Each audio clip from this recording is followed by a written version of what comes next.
brain is a very fragile organ. मान लीजिए if you're involved in a major accident or कुछ भी, right, the body will make sure that maximum amount of oxygen through blood is being supplied to the brain. There's a writer called David Eagleman.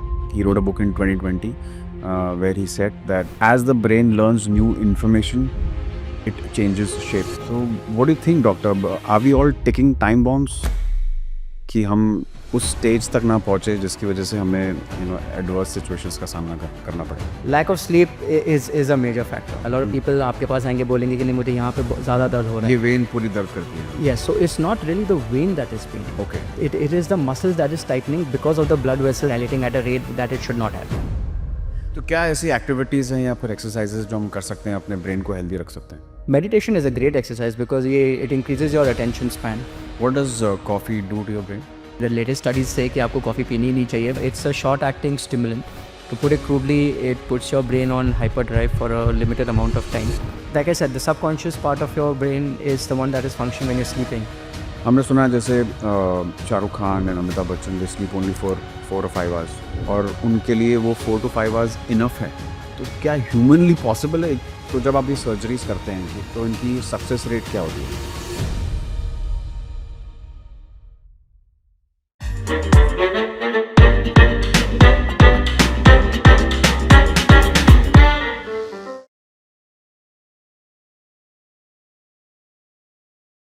Hi doc, thank you so much for coming on this show. Thank you, Shakti. Thank you for having me. Yes, so आज हम लोग बहुत सारी neuro surgery के बारे में बात करने वाले हैं. सबसे पहले Sure. शुरुआत करते हैं कि व्हाट इज न्यूरो सर्जरी और कौन से केसेस में ये ज़रूरी होता है? तो सिंपल टर्मिनोलॉजी में एनीथिंग जहाँ पे आपको ब्रेन, स्पाइन या पेरिफेरल नर्व्स या नसों की ट्रीटमेंट की ज़रूरत होती है, वहाँ पे न्यूरोसर्जन का ये काम आते हैं. चाहे ये मेडिसिन्स हो या सर्जरी हो, इन द वर्स्ट केस ये सिनारियो. तो अब तक आपने अप्रोक्सीमेटली कितनी सर्जरीज कर ली होंगी? ऐसे कोई गिनता नहीं है बट हज़ारों में तो होगी अभी तक. ओह माय गॉड, अच्छा. सो जब फर्स्ट टाइम आपने कभी जब भी सर्जरी की थी तो क्या आपके हाथ काँपे थे? नहीं, नहीं? नहीं, नहीं, नहीं, नहीं, वो अगर हाथ काँपते हैं तो आपको सर्जन बनना नहीं चाहिए पहली बात. तो ये वोकेशन आपको ये एमबीबीएस करने के बाद ही आपको पता होता है कि अगर आप में वो क्षमता है हाँ. that you can be a surgeon hmm. because you need to be a bit calculative. थोड़ा बहुत आपको डिस्टेंस रखना पड़ता है from the emotional aspect of it, क्योंकि आपको पता है कि you need to be at your 100% अगर आपको पेशेंट को प्रॉपर ट्रीटमेंट देना है. सो नहीं, मेरे हाथ नहीं काँप रहे थे. How does the brain feel like when you touch it? बिल्कुल सॉफ्ट जेली की तरह. Okay. प्लस ये अगर आपने कभी भी सॉफ्ट जेली जो मेल्ट होती रहती है, अगर हम कभी बेकरी में आपने देखा है, तो brain is exactly like that. तो ब्रेन फैक्ट्स के बारे में जो मेरे पास थोड़ी सी नॉलेज है इज दैट कि जो ब्रेन है वो फैटीएस्ट ऑर्गन होता है. हम्म. अप्रोक्सीमेटली 60% फैट होता है उसके हम्म. अंदर and it can process information at the rate of 268 miles per hour, जी. which is faster than Formula 1 car. Ji.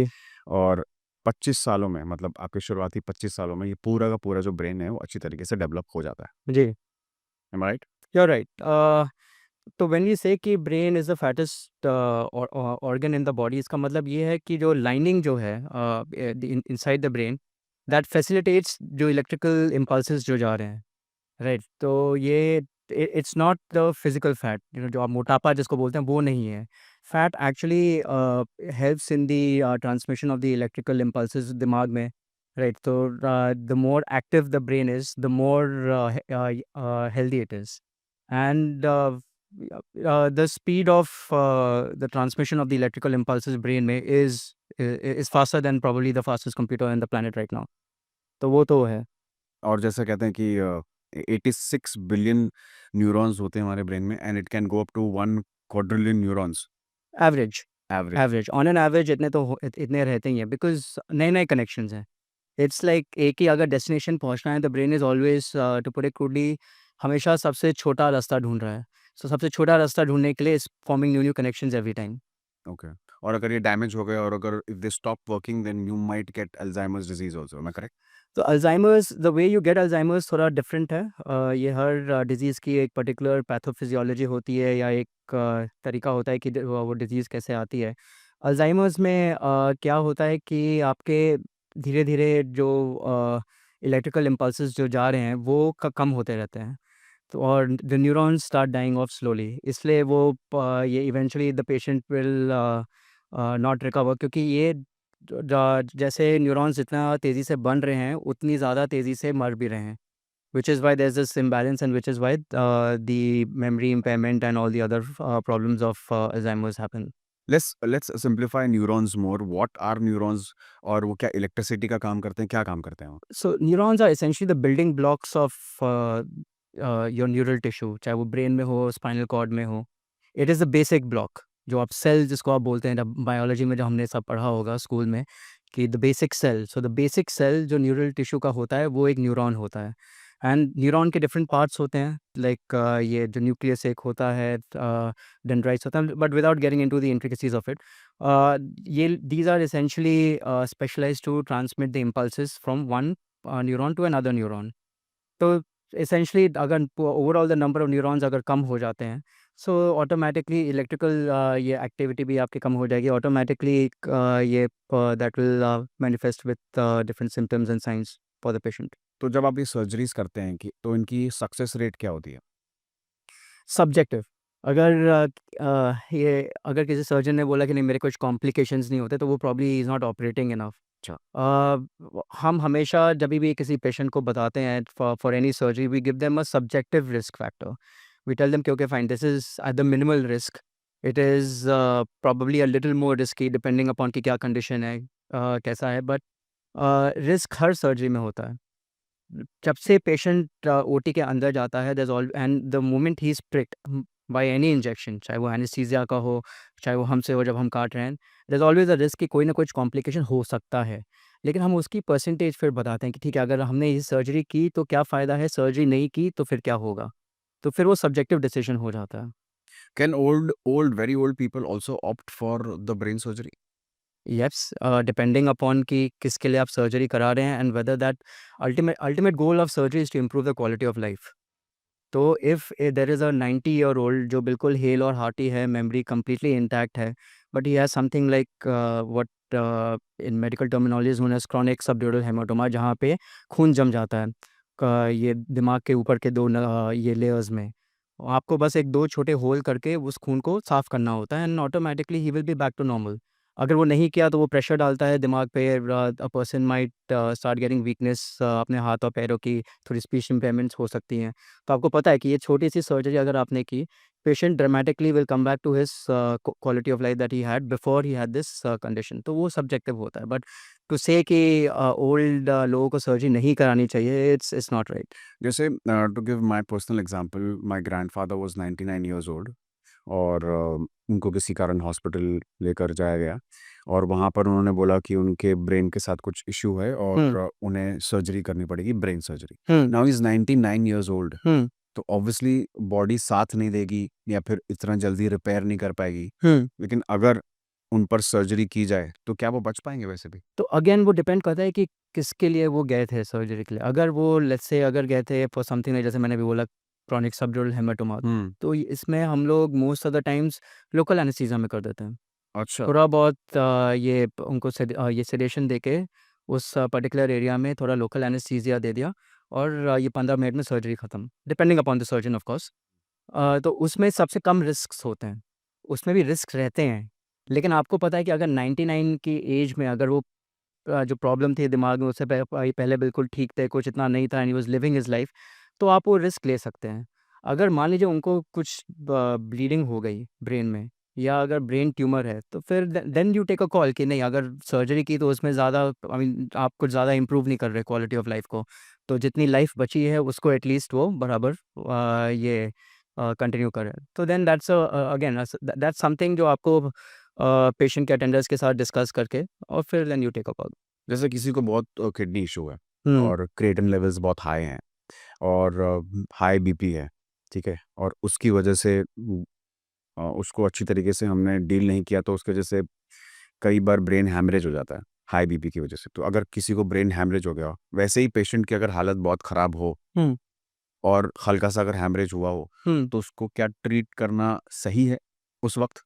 Subjective again depend करता है कि पेशेंट की एज कितनी है, दूसरा कि जब ओल्ड एज अगेन 70, 75, 80. अगर पेशेंट मान लीजिए हॉस्पिटल में आया है एंड कॉन्शियस है, थोड़ा बहुत ओरिएंटेड है, या अगर मान लीजिए ओरिएंटेड भी नहीं है बट फिर भी ये हम लोग के क्राइटेरियाज होते हैं ये क्लिनिकल इवैल्यूएशन के, तो हमें फिर से एक बार डिसाइड करना पड़ता है कि whether doing a particular surgery उस ये ब्लीड के लिए, क्लॉट को निकालने के लिए वुड बी बेनिफिशियल।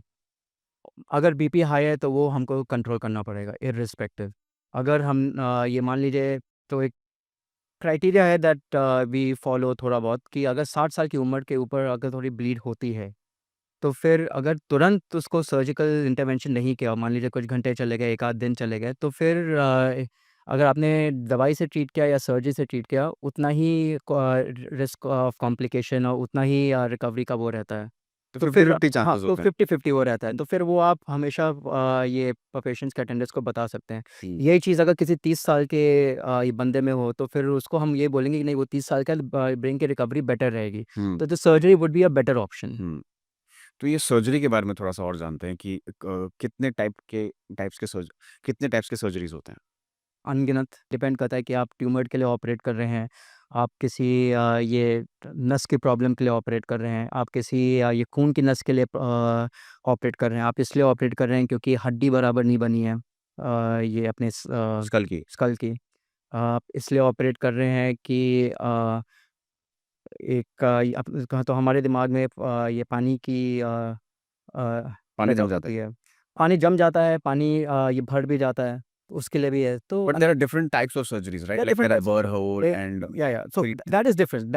Burhole, जो आप जो बोल रहे हैं वो craniotomies है। तो what craniotomy is any surgery that involves opening of the skull, that can be from making a small burhole, which is like a 1 inch hole that you make in the skull, to probably just removing the entire particular part of the skull bone, brain को ये थोड़ा relax करने के लिए।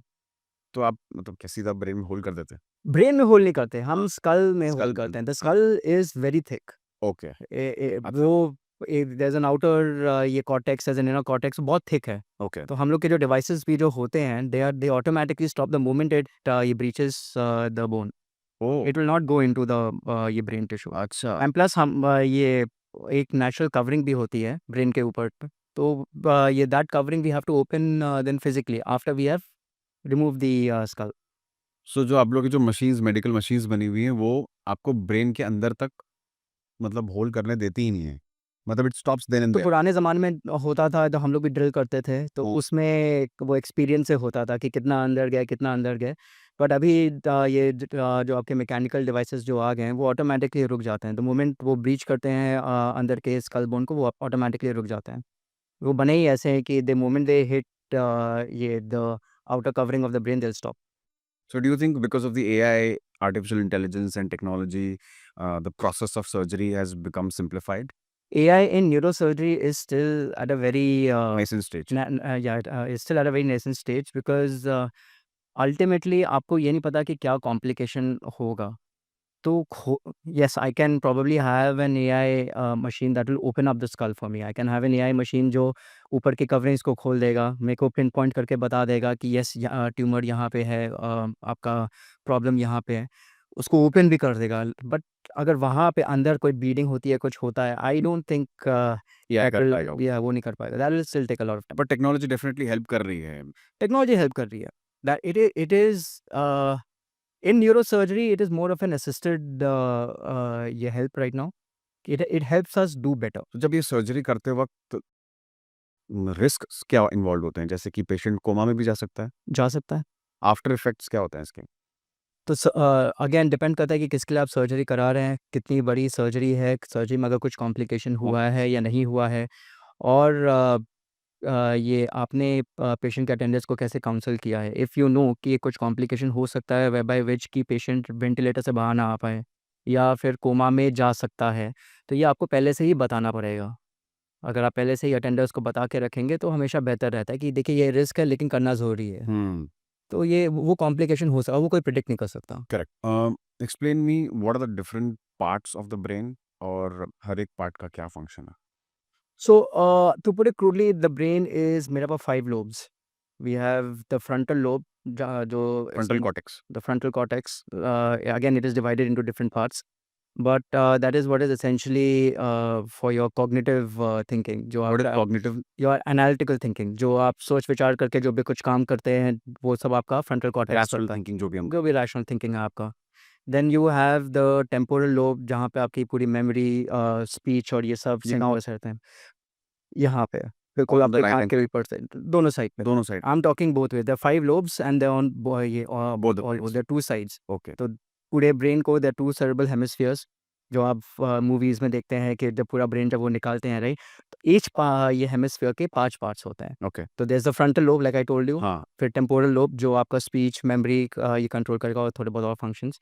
एक parietal lobe होता है जो बिल्कुल अपने सर के ऊपर की तरफ होता है. ये आपको लेफ्ट साइड आपके एनालिटिकल थिंकिंग को थोड़ा बहुत वो करता है. राइट साइड आपको more if you towards drawing और आर्टिस्टिक साइड, पूरा आपका कोऑर्डिनेटेड मूवमेंट और वो सब ये आपका दिखता है.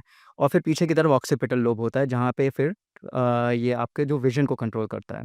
Okay. ये ऊपर का आपका जो मेन ब्रेन है, उसके पीछे जो आपका ये सेरेबेलम जिसको बोलते हैं, छोटा दिमाग या ये जिसको बोलते हैं, वहाँ पे आपकी मोस्टली नसें जाती हैं जो आपके वॉइस को योर स्वॉलोइंग डिफरेंट जो मेन जो नर्व्स होती हैं ब्रेन की, वो सब वहाँ पे रहती हैं. ये आपके कोऑर्डिनेशन को कंट्रोल करता है इन टर्म्स ऑफ योर वॉकिंग, जब आप चल रहे होते हो.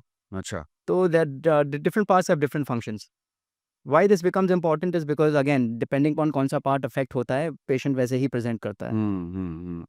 तो इसमें मेमोरी लॉस का भी खतरा हो सकता है? मेमोरी लॉस का अगर ये मान लीजिए एक ऐसी ब्लीडिंग हुई है या एक गांठ है इन योर टेम्पोरल और पैराइटल टेम्पोरल लोब जो प्रेशर डाल रहा है इन दैट सेंटर, जो आपके मेमोरी के सर्किट को कंट्रोल करता है ब्रेन में, देन यस मेमोरी इम्पेयरमेंट हो सकता है. This is very different from people जिनको डिमेंशिया या अल्जाइमर्स है, बिकॉज वो डिफ्यूज़ है. वो एक पर्टिकुलर एरिया पे नहीं है कि उस एरिया पे जाके आप ऑपरेट करें और फिर वो हो जाए. वो उसका जो पैथोफिजियोलॉजी जैसे मैंने पहले बताया था is very different. So that has to be treated with either medicines to slow down the process. There is no cure for that. कि हमारे टेलीविजन शोज में फ्रैंकली स्पीकिंग ये हाँ, वो बहुत यूज करते सर हैं पे मार मेमोरी लॉस हो गया. सो इनफैक्ट ये जो ट्रॉमा के जो पेशेंट्स होते हैं, ट्रॉमा मीनिंग कि अगर आपने मान लीजिए if you bump your head, आपको एक कंकशन हो सकता है, वह आपको ट्रांजिएंट लॉस ऑफ मेमोरी हो सकता है कि आपको तुरंत याद नहीं रहेगा कि ये चोट के बाद क्या हुआ. बाकी सब आपको याद है. आपको ये याद रहेगा कि हाँ ठीक है, यहाँ तक मैं ठीक था, फिर चोट लगी, चोट के 15-20 मिनट बाद क्या हुआ आपको कुछ याद नहीं. वो हमेशा रहता है. वो एक शॉर्ट ये स्टॉप गैप जैसे कैसे अपने यहाँ इलेक्ट्रिसिटी चली जाती है 10-15 मिनट के लिए, लेकिन फिर वापस आ रही है, तो ब्रेन भी शट डाउन कर देता है, रीसेट करता है और फिर वापस आ जाता है. ओके. बट टेलीविजन शोज़ में जैसे बताते हैं कि फिर से सर पे चोट लगी और मेमोरी वापस वापस आ गई, वो नहीं वो होता. पॉसिबल नहीं होता है. तो एक बार मेमोरी गई तो मतलब गई. वो गई, फिर धीरे आपको थोड़े-थोड़े टाइम. फिर उसके स्निपेट्स आते रहेंगे डिपेंडिंग अपॉन कि ब्रेन आपका कितना वो 100% तो वापस नहीं आएगी इन दैट कि उस पर्टिकुलर 15-20 मिनट में क्या हुआ था. But you can recall about 75 to 80% of it कि हाँ ठीक है, ये हुआ था, मैं गिरा था, फिर मुझे यहाँ पे ले जाया गया, वो सब रहता है. और कुछ लोग बच्चे जो होते हैं मेंटली इम्पेयर्ड होते हैं, ऑटिज्म होता है उनके अंदर, तो ये शुरू से ही जो ब्रेन होता है वो डेवलप नहीं होता है, इसकी वजह से प्रॉब्लम्स होती. कुछ लोग का कुछ बच्चों का रहता है कि हाँ कि ये ब्रेन डेवलप नहीं हुआ है. कुछ लोग का रहता है कि वो जब मदर्स प्रेग्नेंट थी तो कुछ प्रॉब्लम रही होगी जिसके कारण इनफ ऑक्सीजन नहीं गया होगा प्रॉपर डेवलपमेंट के लिए. अनफॉर्चुनेटली हमारे यहाँ ये टियर 3 और ये विलेजेस में अगर लेबर को ये बराबर से देखा नहीं गया या डिलीवरी बराबर से नहीं हुई, तो उस टाइम पे बच्चे को निकालने के टाइम पे डैमेज हो सकता है ओह! ब्रेन.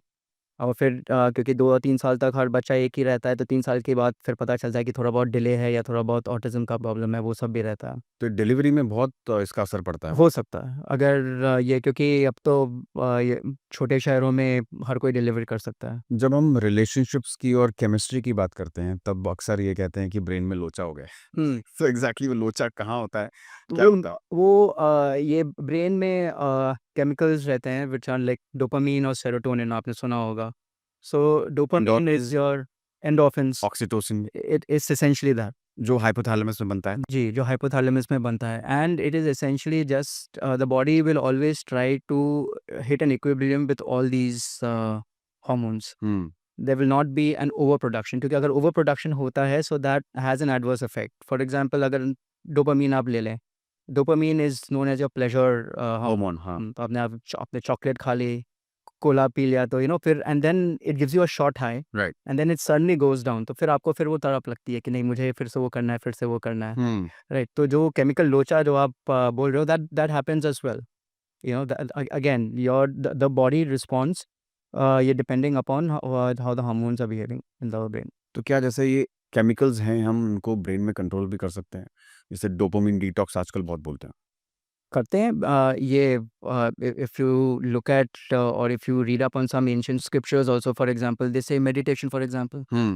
व्हेन यू मेडिटेट, जब आप मेडिटेट करते हो, you hit a basic baseline level where everything is being produced at the rate at which production होना चाहिए, कुछ ऊंचा नीचा नहीं है। तो आप अपनी टेंडेंसीज को कैसे कंट्रोल करते हैं? मान लीजिए let's say if I am an alcoholic, right, and I have decided कि नहीं मुझे अल्कोहल अब नहीं पीनी है। मैं जाऊँगा जहाँ पे ये अल्कोहल दी जा रही है, मुझे लगेगा कि नहीं मुझे पीना चाहिए, but how do I control myself? So then slow it might be difficult the first time around, hmm. But मैं करता रहूँगा, ऐसी जगहों पे जाता रहूँगा, तो फिर इवेंचुअली फिर मुझे लगेगा कि नहीं, हम्म। जाने देते हैं।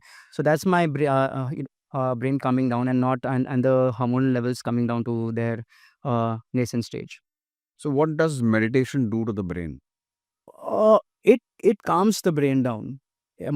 ऐसे मैंने कई स्कैन्स देखे हैं कि जो मेडिटेशन करते हैं उनके ब्रेन स्कैन अलग दिखते हैं, मतलब सेम पेशेंट। बिकॉज देखिए क्या होता है that the brain is always active. आप खाली जो आपने सुना होगा कि we use only about 10% of our brain when we are awake, most of our brain is functioning when we are sleeping, because the brain is still active, it is acting at the very basic level. आप सांस ले रहे हैं, आपका heart चल रहा है, इसका मतलब आपका ब्रेन काम कर रहा है even at that time, okay. Right, but is working at a very in a very peaceful manner, in a very rhythmic way, in a very calm way. तो जब आप मेडिटेशन करते हैं तो you kind of try to hit that stage even with all the chaos around you. आप react नहीं कर रहे हैं, जो brain is not reacting to the external stimulus, it is more in tune with the internal stimulus, जो homeostasis जो बोलते हैं हम्म। हमारे भाषा में। There's a writer called David Eagleman. He wrote a book in 2020 where he said that as the brain learns new information, it changes shape. So there's this How does concept, that happen? there's this concept of जो वो shape की, what he's talking about the shape is essentially the brain is forming new connections। Okay. जो आप नई-नई चीज़ें जो आप सीख रहे हैं, you will there's this concept of neuroplasticity that is again it's a very new concept। Stroke के पेशेंट्स को आप देख लीजिए। Hmm. स्ट्रोक के patients have to once again learn how to talk, once again they have to learn how to walk and everything, so the brain is forming new connections। तो वो जो shape जो बदल रहा है, एक होता है कि आप पॉइंट ए से पॉइंट बी जा रहे हैं एक रास्ते से, वो रास्ता आपका टूट गया, तो अब ए से बी अगर आपको जाना है तो आप दूसरा रास्ता बना रहे हैं, तो brain is making the other connection there, that is how it changes the internal shape और द स्ट्रक्चर। आपने हाल फिलहाल में सुना होगा नितिन कामत को ब्रेन स्ट्रोक हुआ था, the founder of Zerodha. So what do you think doctor, are we all taking time bombs? मेरी ऑडियंस को क्या मतलब ख्याल रखना चाहिए कि यू नो कि हम उस स्टेज तक ना पहुंचे जिसकी वजह से हमें एडवर्स सिचुएशंस का सामना करना पड़े? Do you different will you blame the lifestyle, lifestyle, stress? Stress and sometimes a combination of both.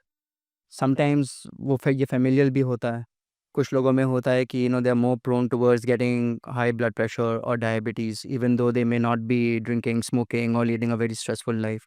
You may have heard कि a lot of people get sudden cardiac deaths, उनको strokes होते हैं, but they were not smokers, they were not Right, drinkers, right. right?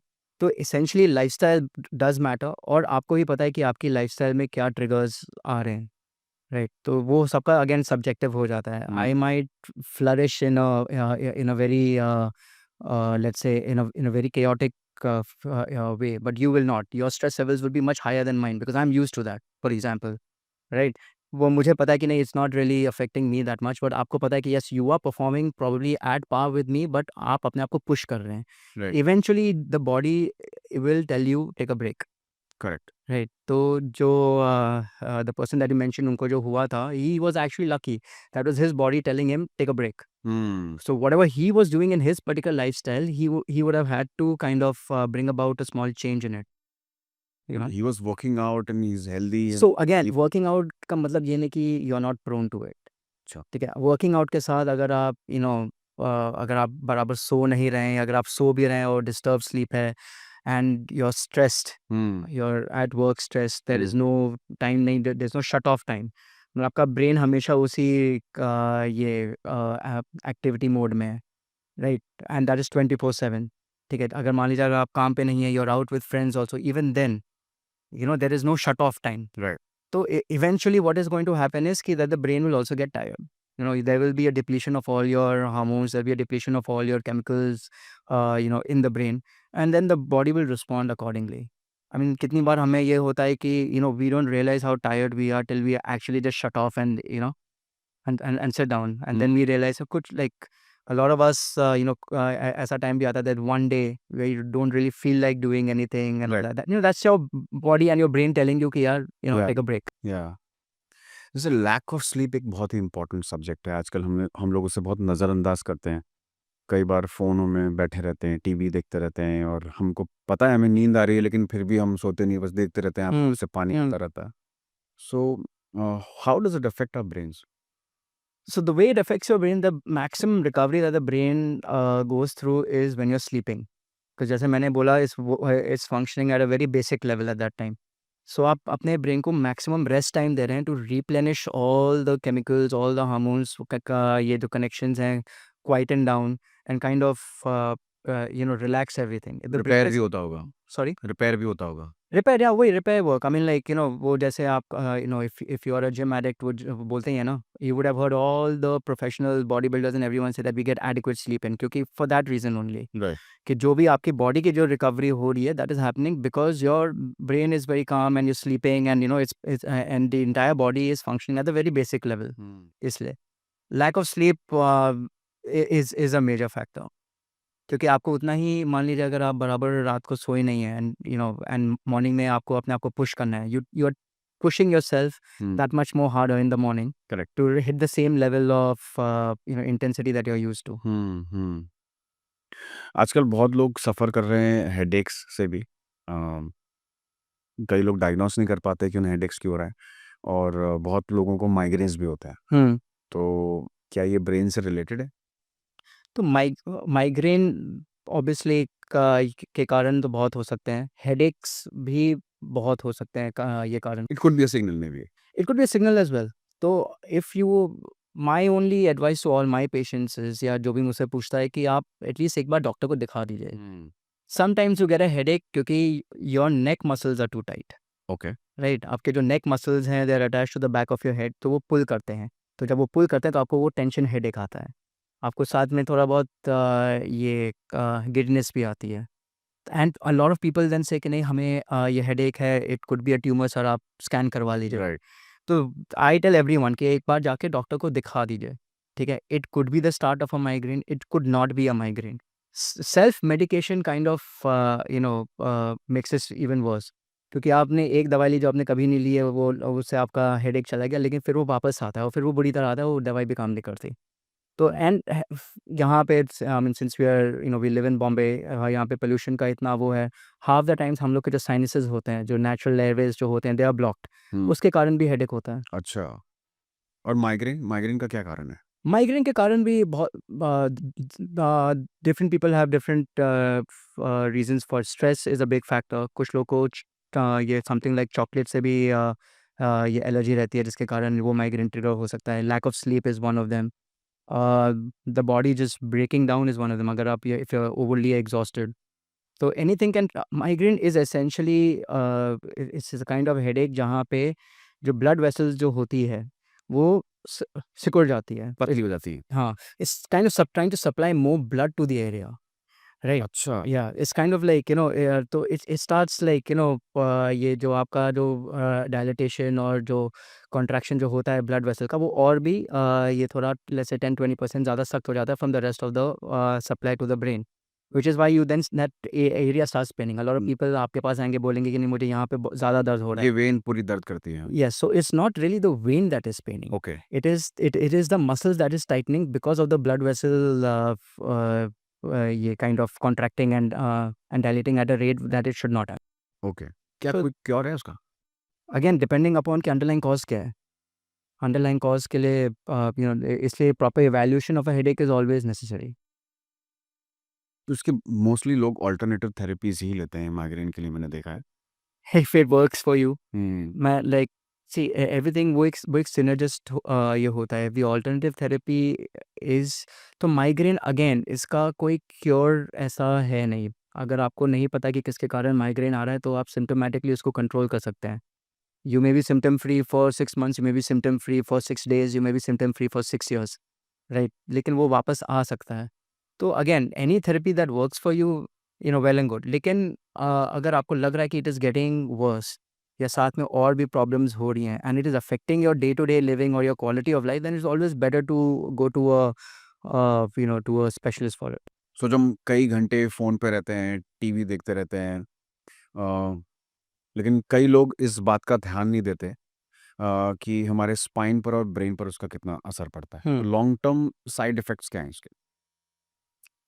Posture for one, इसलिए a lot of them have got pain अपने back region में। Neck pen के साथ आते हैं, बैक पेन के साथ आते हैं, हेडेक्स के साथ आते हैं, क्योंकि पोस्चर बराबर नहीं है जब आप हुँ। देख रहे होते हैं। दूसरा ओवर स्टिमुलेशन। अगर आप लगातार एक ही चीज़ को, अगर मान लीजिए अगर आप फ़ोन पे बात किए जा रहे हैं तो आपका ब्रेन स्टिमुलेट ये हो जा रहा है। अगर आप लगातार फ़ोन पे ये स्क्रीन टाइम का अगर कर रहे हैं या टीवी पे अगर आप देख रहे हैं तो आपका ब्रेन ओवर स्टिमुलेट हो रहा है। तो over a period of time फिर वो फटीग में चला जाता है। तो आप देखेंगे कि शॉर्ट टर्म मेमोरी आपको थोड़े बहुत लैप्सेस होंगे।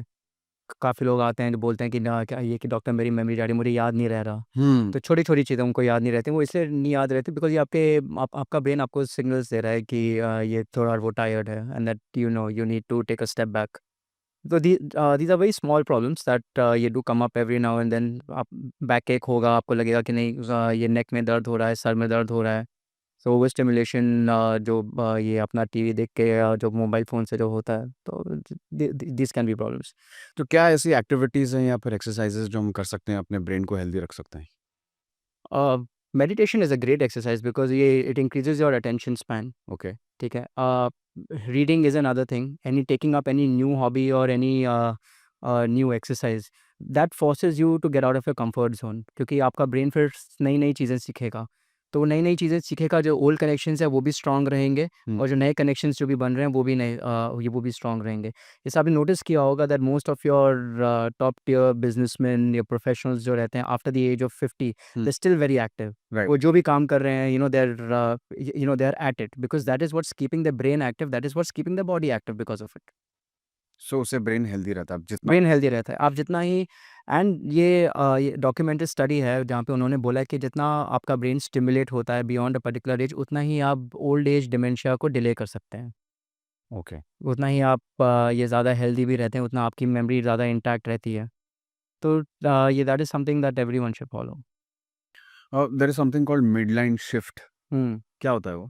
तो मिडलाइन शिफ्ट ये स्कैन्स में हम लोग देखते हैं। So the brain because it's a closed chamber, तो उसमें it's under a particular pressure. वो जभी भी अगर ट्रॉमा होगा या ब्लीडिंग होगी या समथिंग और the other with an external force और an internal thing such as a tumour और bleed in a blood vessel, जो वहाँ पे एडिमा ये कॉज़ कर सकता है या इन्फ्लेमेशन कॉज़ कर सकता है। That particular inflammation then starts pushing out towards the other side because उनको ये कॉम्पेंसेट करना है for the extra pressure that has been built. Okay. Right? Physics में एक हमारा ये रूल था, राइट? ये प्रेशर एंड वॉल्यूम। हुँ। Right. So the volume is fixed. हुँ। The pressure is also fixed. So if the pressure increases, the volume will then have to subsequently go down. तो फिर वो जो pressure है उसको equilibrium maintain करने के लिए जो रहता है उसको फिर वो midline shift बोलते हैं। तो moral of the story is कि 2 ये हेमिस्फीयर्स हैं और अगर एक साइड से प्रेशर पड़ा तो ये दब के ये साइड हो तो जाएगा और ये दूसरी साइड जगह से तो फिर वो जो shift जो होता है उसको midline shift बोलते हैं। ओह! हुँ। ओके। तो इसके क्या साइड इफ़ेक्ट्स होते हैं? मेमोरी लॉस हो सकता है? Midline shift is not something जो हर किसी ये स्कैन में पाया जाएगा। अगर आप अनटिल अनलेस आपको एक ट्रॉमेटिक ब्रेन इंजरी हुई है या एक्सीडेंट? एक्सीडेंट या कोई ट्यूमर है या कुछ ब्लीडिंग हुई है ब्रेन में जो इतना वहाँ पे इन्फ्लेमेशन कॉज कर रहा है, तो फिर वो मिडलाइन शिफ्ट आता है। मिडलाइन शिफ्ट भी सब्जेक्टिव होता है क्योंकि एक अगर पर्टिकुलर ये डिस्टेंस है, मिडलाइन शिफ्ट अगर ज़्यादा रहता है तो फिर आपको सर्जिकल इंटरवेंशन उसमें करने की ज़रूरत पड़ सकती है। अगर इतना नहीं रहता है तो फिर और अगर दवाइयों से वो मैनेज हो सकता है, so then that can be managed accordingly. सबसे स्कैरियस्ट पार्ट मुझे ब्रेन के बारे में ये लगता है कि कई बार तो आपको पता ही नहीं होता कि आपके ब्रेन में चल क्या रहा है। जैसे ट्रू। हार्ट अपने आप काम कर रहा है, ब्रेन भी अपने आप काम कर रहा है, अपने आप आपके ऑर्गन्स अपने आप काम कर ट्रू। रहे हैं, बट कई बार वो कुछ सिम्पटम्स नहीं देते हैं। तो ऐसे क्या सिम्पटम्स हैं जिसके बारे में हमें चौकन्ना रहना पड़ेगा, सो दैट कभी फ्यूचर में ऐसा कुछ हो तो हम इमीडिएटली डॉक्टर को जाकर दिखा सकें? Is headache one of them? Headache is a prime example.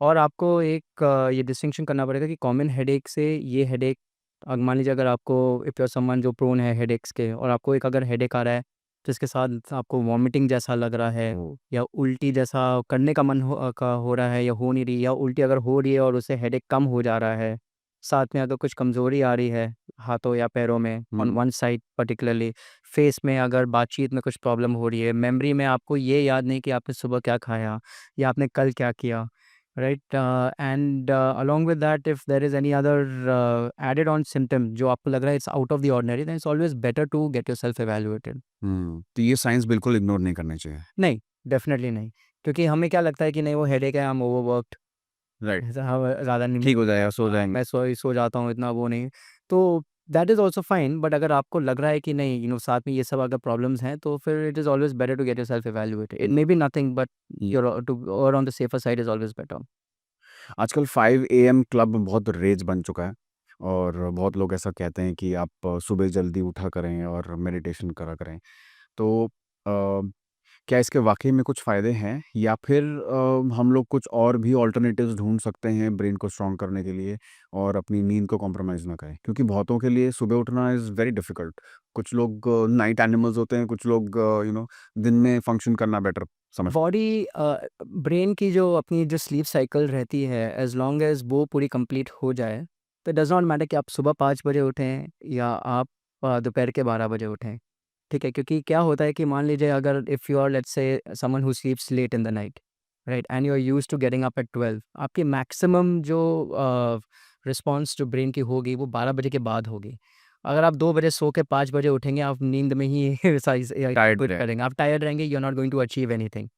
ठीक है, तो इसीलिए लॉट ऑफ पीपल से कि आप अपनी बॉडी साइकिल को थोड़ा वैसा करें कि आप 9-10 बजे तक सो जाइए, जिससे आप 5 बजे उठ सकते हैं, and you are at your peak in terms of your brain performance.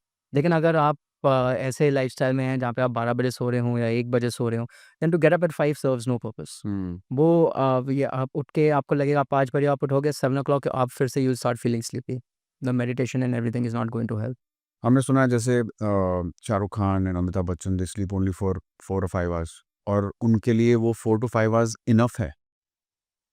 तो क्या ह्यूमनली पॉसिबल है? क्योंकि जब मैं अगर 4 घंटे अगर मैं सिर्फ़ रोज़ सोऊँ, तो मैं तो क्रैंकी हो जाऊँगा, मैं तो इरिटेट हो जाऊँगा, फ्रस्ट्रेट हो जाऊँगा। बहुतों के लिए इट इज़ ओके, तो it is okay till a point, right? With due respect to mister Bachchan, as you age, sleep cycle वैसे भी और थोड़ी ये कम होती रहती है, so and because your physical activity is also not that much, right? Your mental activity is a bit more, but your physical activity is not that much. तो फिर क्या होता है कि आपको नींद भी इतनी अच्छी तरह से आती नहीं है। तो बॉडी वो यूज़्ड टू हो जाती है उसके। बेसिक मिनिमम पे सर्वाइव करना हो जाता है उसका। लेकिन अगर आपने अपनी लाइफ़स्टाइल में थोड़ा 10 या 20% आउटपुट बढ़ाया with the same kind of lifestyle that you are leading, then the body will break down eventually. हुँ, कुछ ना कुछ तो होगा। हुँ, इधर you fall sick, you get a stroke, और यू गेट अ एंजाइना, कुछ ना कुछ होगा। Your body will send you signals. हुँ, अभी आपने मिस्टर कामत की बात की, probably that's what have happened, he was working at the basic वो, कि इतने इतने घंटे सोना है, इतना वर्कआउट करना है, इतना काम करना है and all that. Something would have happened where his body would have just kind of send him that red hearing. हुँ। So to survive like that throughout your life, I don't think it's possible. There will come a point of time where the body will break down. हम जब gut feeling की बात करते हैं, तो क्या गट का दिमाग पर सीधा असर पड़ता है?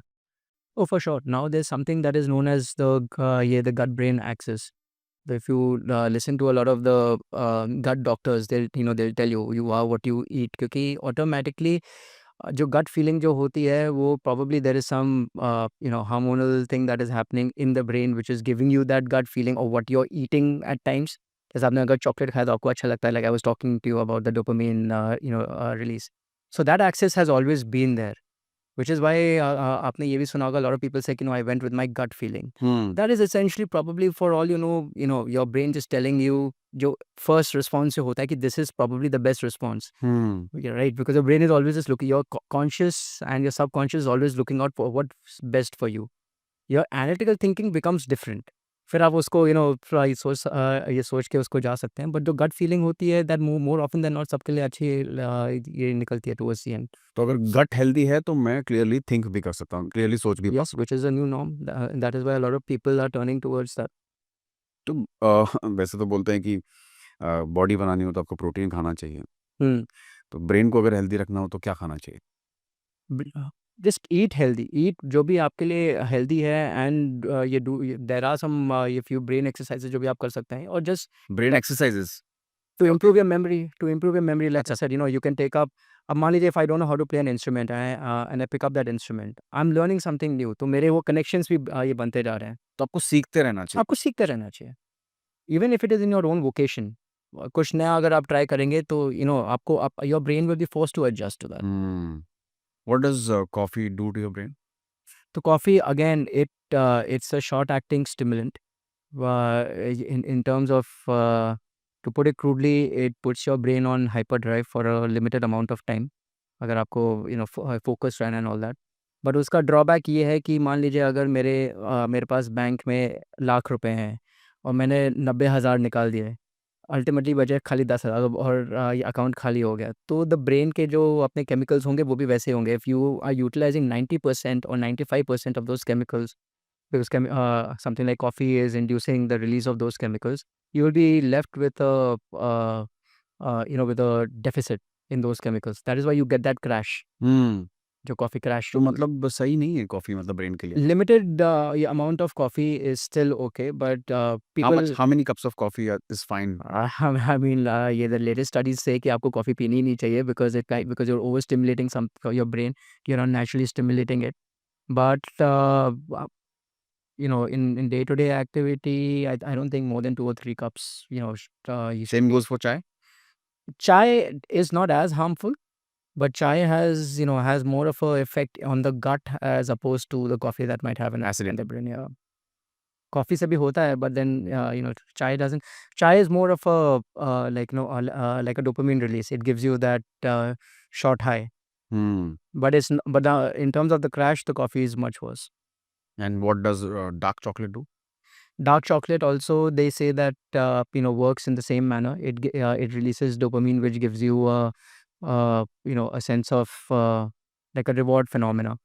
तो आपको अगर आप लेते हो आपको अच्छा लगता है, and it gives you that high, right? And then you kind of you then crave it as well. And dark chocolate, they say that as opposed to a regular chocolate, is a bit more safer because of the chemicals involved in it. Strangely, I was reading this article where it said that coffee, dark chocolate, salmon, fish, eggs, and blueberries are the best for the brain health. In short term, yes. I mean, see, if you take everything in moderation, it is absolutely fine, right? But these specific foods are very good for the brain. because why? Because once again, dark chocolate releases the good hormones, so it gives you a good high. Coffee always it keeps you focused. Salmon is something with the fish oil. It again helps in the transmission of the electrical impulses at the cellular level. Right, blueberries again, they have a good the gut brain axis is functioning well, but excess of anything is bad. आपने excess अगर या if you think if I think that I can take a drink a entire flask of black coffee in the night and be as stimulated the entire day the next day, that is not what's going to happen. There will be a crash that is going to come, and then you don't know how to recover from that crash. You will need to then kind of take a step back. हम लोगों ने आजकल carbohydrates को villain बना दिया है कि carbs नहीं खाने हैं, आपको सिर्फ प्रोटीन, फैट्स, फाइबर खाना है. But isn't carbohydrates necessary for the brain function? It is fats as well. Because like I said पहले भी, जो आपकी जो सारी nerves हैं, they're all lined by fat. Right, they're all lined by fat, and carbs are something जो आपको energy देते हैं. ये एनर्जी जो बनती है बॉडी में, वो कार्ब्स ही ये देती है. राइट, तो एसेंशली अगर आप उसको मॉडरेशन में लेंगे, so then that is absolutely fine. to completely cut it off is not the right way. तो मान लीजिए अगर आपको keto diet follow करना है, or you want to follow a paleo diet for example, or whatever, so you can do that for a limited amount of time, and then you go back to the Normal diet. yeah, to the normal diet. So like you're shocking your body and your brain, and then but then you're coming back to the baseline. अगर आप उसको continue करते रहेंगे, then एक deficit आएगा, right? The body will not be able to produce that much energy. और अगर fat कम रहेगा, so then again आपकी थॉट प्रोसेस बराबर नहीं रहेगी. It will start affecting your cognitive thinking as well. But जो हम तेल मालिश करते हैं या हाँ. फिर जो हेड मसाज करते हैं, हाँ. क्या वो ब्रेन को हेल्प करता है?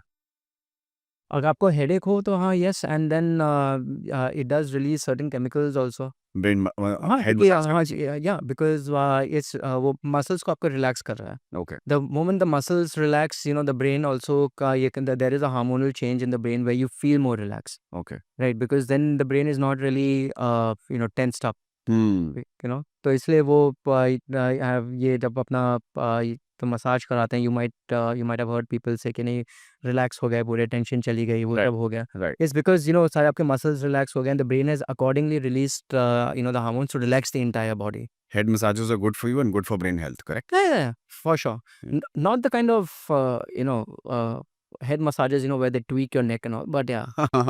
वो जो chiropractors Yeah. No, not that, but yes. But head massages are good for you. Head massages, neck massages do help. Okay आजकल कुछ नई थेरेपीज आ गई हैं, स्टेम सेल थेरेपी भी आ गई है. How does it help? So, stem cell therapy, so there are two aspects of it. It's not really, in the world of neurosciences, it's not an accepted form of treatment. अच्छा Specifically, for, let's say, spinal cord injury, traumatic brain injury, या Lou Gehrig's disease, या for these things जहाँ पे ये सब use होता है, stem cells. But there are cases where it has helped the patient. But to put it across कि yes, ये एक ट्रीटमेंट है और ये सारे पेशेंट्स हैं, और ये सारे लेट्स से फॉर एग्जांपल सारे patients of Lou Gehrig's disease या सारे पेशेंट्स ऑफ ये स्पाइनल कॉर्ड इंजरी, हमने स्टेम सेल दिया वो चलने लगेंगे, ऐसा नहीं होगा. For some patients it may help, some patients it will not help at all. There is no there's not enough scientific evidence to support stem cell therapy. Okay intuition और six sense हमें कहाँ से मिलता है? That's just your subconscious brain telling you when you're awake, is what I think. Where is subconscious, which part? So, like I said, the subconscious part of your brain is the one that is functioning when you're sleeping. Only 10% works when you're. Whole part of the brain is So yeah, the whole brain. It's just the neural fibers which are kind of acting up and which are firing. There's a lobe in the brain which is the limbic lobe, or limbic system बोलते हैं. That is essentially where they say that जो intuition जो आती है, हाँ. to put it in crude terminology, यहाँ से आती है, and that works the maximum when you're sleeping. Okay It is like when you're, which is why a lot of people meditate for that reason only, because they feel ki they're more in tune with that intuition coming to them even when they're awake. So there is this gland called pineal gland through which people say that you can travel, anywhere, astral world, and a lot of people do meditation to activate that so that they can improve their intuition power and everything. How far is it true? Again, from a scientific perspective, I really can't science नहीं answer मानता that. है उसे. नहीं, but see again where it is placed anatomically दिमाग में, right? अगर आप let's say concentrate कर रहे हैं, there are studies, MRIs और इन सब जो लोगों ने निकाले हैं, where they say that maximum activation होता है when you're meditating and all, and that once again affects your brain chemistry. The moment it affects your brain chemistry, you are able to, let's say, think probably a bit more. The brain is, let's say, able to compensate a bit more than what the average person is compensating. And science cannot see, just because science cannot prove it does not mean it doesn't exist. It's just a question of how are you looking at it. But from a medicine perspective, I really can't answer that. But I've really seen some miracles, people doing those kind of things. Like you must have heard of Wim Hof. Through meditation and everything, he tackles extreme cold. Extreme cold weather, मतलब काफी देर तक वो बर्फ के पानी में रह सकते हैं, वो कूद जाते हैं बर्फ में एंड ऑल. तो I think crazy things are possible once you train your brain like that. Yeah, completely. See, just because science cannot explain something. हाँ, मतलब हमने अब तक वो सीखा नहीं है अभी, हाँ, या हमने तो उसको it doesn't mean कि लॉ नहीं बनाया वो कोई। उसका हाँ, हाँ, it's not वो, I mean, science by definition only, it's not absolute, right. right? So ये जो body temperature का जो ये science है, this is something that's been like, that nobody can actually explain, कि why a person is able to kind of, because वो again, the theory behind is that internal homeostasis. आप अपने brain को through meditation, through practice इतना उसको ये वो train कर लेते हो उसको। ट्रेन कर लेते हैं कि like you kind of are used to this का ये sort of extreme temperatures. Mount Everest पे देखे हैं कि बहुत सारे जो साधुज होते हैं वो बिना कपड़ों के साधना में बैठे रहते हैं। Because see, they are generating internal heat again. I mean, and once again, that's a documented, proof that you are able to generate a certain amount of internal heat if you concentrate inwards and, you concentrate at certain chakras, as how you call it, hmm. right? Which is why they say they concentrate on the pineal gland also, which is, Correct. again, coming back to your previous question as well. Right. So, yes, I mean, so these are things, again, that just, we cannot explain it, but they do happen. These are fascinating things which science still hasn't discovered yet. I mean, there are studies going on it, but yeah. Okay. You said that we only use 10% of the brains. मैंने तो जितना सुना है कि जब तक मैं school में था तब तक मैंने सुना है कि 5% ही हम ब्रेन यूज करते हैं, बाकी का हम यूज ही नहीं It's very subjective. करते। Is it a myth? It's see, the brain is always active. When I say 10%, it is a myth, because the thing is the brain is always active. You're using different parts of the brain. Parts तो use हो रहे हैं, हम्म। अक्ल की बात हो रही अकल की जो है कि like, if the more in terms of, let's say, excitation of the brain as a whole, वो maximum होता है when the brain is calm, and that is why it happens when you're sleeping. जब आप उठ के जो कुछ काम कर रहे हैं, you're focused on doing something, so only those parts are working. You're not really thinking of anything else, right? So that is the only thing that we say that, and उसमें जो enlightened लोग की जो बात करते हैं that, that probably able to, uh, stimulate different parts of the brain, because उनकी वो thought process फिर उतनी ही ज़्यादा हो जाती है। है। तो using 10% at one time is a myth. It's just that, we are not utilizing the entire area that has been given to us. अगर मैंने आपको पूरी एक ग्राउंड दे दी खेलने के लिए, लेकिन आप एक ये कोने में ही बैट और बॉल के साथ खेल रहे हैं, right? You can go to the other ground, you are just choosing not to. मैंने देखा है कि जैसे माउंट एवरेस्ट पे लोग चढ़ते हैं या फिर कोई भी पहाड़ पर चढ़ते हैं तो वहाँ पे ऑक्सीजन लेवल बहुत कम होता है, तो ऑक्सीजन लेवल कम होने से ब्रेन पर क्या असर पड़ता है? Brain is a very fragile organ. थोड़ा बहुत भी मैक्सिमम अमाउंट जो भी आपकी बॉडी जो फंक्शनिंग करती है, the everything is supplied to the brain in a worst case scenario. मान लीजिए if you are involve in a major accident या कुछ भी, right, the body will make sure that maximum amount of oxygen through blood is being supplied to the brain, अच्छा। which is why all your systems will shut down first and your brain will shut down last, until unless आपके brain को इतनी injury नहीं हुई हो, right? सो थोड़ा बहुत भी अगर ऑक्सीजन 1% से गिरता है, it kills off at least a particular percentage of the nerve connections and all which are there, and that is irreversible in the long run. तो which is why the body kind of make sure, तो जो altitude में जो जाते हैं जहाँ पे oxygen की कमी होती है, दैट इज़ वाई जैसे कि तुरंत मत जाइए, because the sudden drop in the oxygen levels causes a sudden drop in the ये oxygen levels in the blood, and that वो blood supply to the brain suddenly ये कम हो जाएगा, which will lead to irreversible damage. You answered all my questions. Thank you so much, doctor, for Thank you. coming on the show and giving us such valuable information. I think हमारी audience को काफ़ी अच्छी information मिली होगी आपके ज्ञान से। So thank you so much for coming. Thank you, Shakti. Thank you for having me. Thank you. I'm sure आपने इस एपिसोड को बहुत एंजॉय किया होगा। अगर आप ऐसे ही और इंटरेस्टिंग गेस्ट को देखना चाहते हैं तो प्लीज़ कमेंट सेक्शन पर लिख दीजिए और इस एपिसोड को अपने फ्रेंड्स और फैमिली के साथ ज़रूर शेयर कीजिए ताकि वो भी इस इन्फॉर्मेशन का फ़ायदा ले सकें। Till then, stay healthy, stay blessed.